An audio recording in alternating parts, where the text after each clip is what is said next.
aujourd'hui je vous reviens pour une nouvelle vidéo. Alors je suis un petit peu à la ramasse, je l'avoue, puisque cette vidéo a été tournée par de nombreuses filles il y a un petit moment déjà. C'était avec la Silisponge.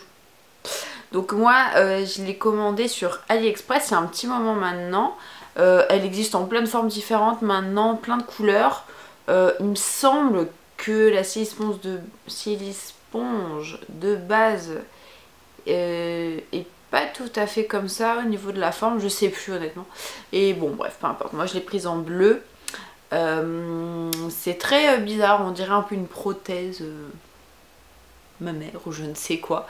Mais bon, c'est marrant, hein. Bon, de toute façon c'est du silicone je pense.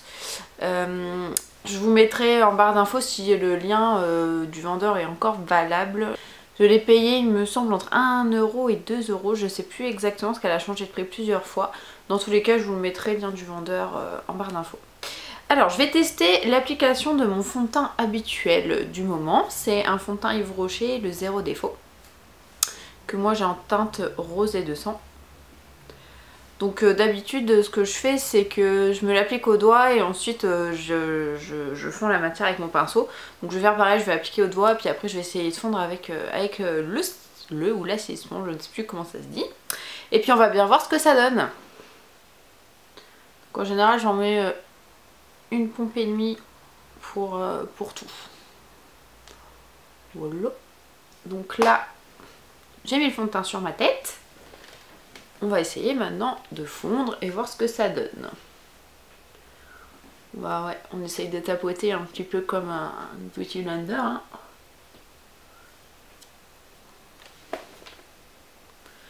C'est un peu perturbant parce que ben, on n'a pas l'impression que c'est possible que ça se fonde dans la peau avec une matière comme ça.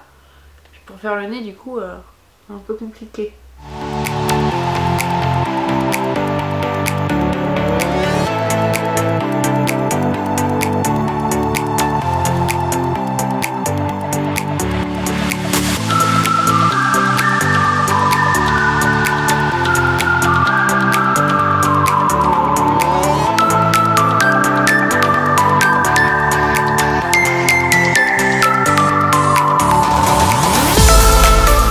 Je pense que là c'est à peu près appliqué. Donc ce qui est très bien c'est que forcément il n'y a pas de produit absorbé par la Silisponge forcément, alors qu'avec le Beauty Blender et pinceau on en perd pas mal.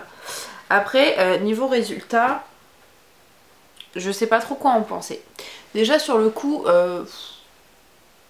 moi je sais pas si vous le voyez, je pense que oui. Mais en fait on voit des dégoulinures.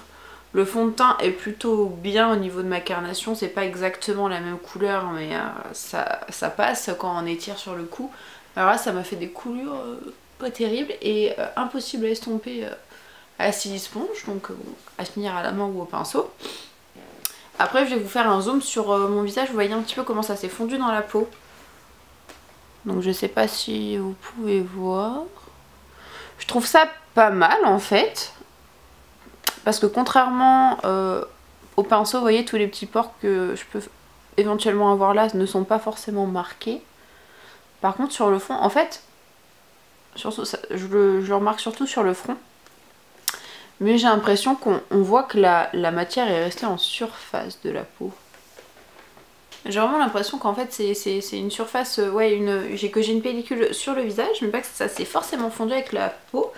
Mais en soi c'est pas si mal que ça, parce que quand ça se fond vraiment dans la peau ça rentre dans tous les pores et ça marque beaucoup. Donc là sur le nez notamment je suis vraiment contente du résultat. Donc je vais poudrer et puis on va voir ce que ça donne une fois poudré. En fait je vais faire mon teint comme je le fais à peu près enfin d'habitude. Je vais faire un peu moins, je vais pas mettre d'anti-cerne et je vais pas mettre d'highlighter, mais je vais le faire voilà. Sinon je vais poudrer, je vais mettre du bronzer et un petit peu de blush et on va voir ce que ça donne. Donc voilà, j'ai donc poudré, mis du bronzer et du blush. Blush qui est un petit peu irisé donc ça fait un peu office d'highlighter. Et bah, j'aime bien le résultat en fait. J'aime beaucoup le résultat parce que ça fait un teint, je le trouve plus velouté que quand je l'applique au pinceau. Ça fait longtemps que j'ai pas utilisé de Beauty Blender mais ouais ça fait un peu le même résultat de mémoire. Et en fait j'ai pas les pores qui sont marqués avec de la matière dedans, ce que je trouve très très moche en fait.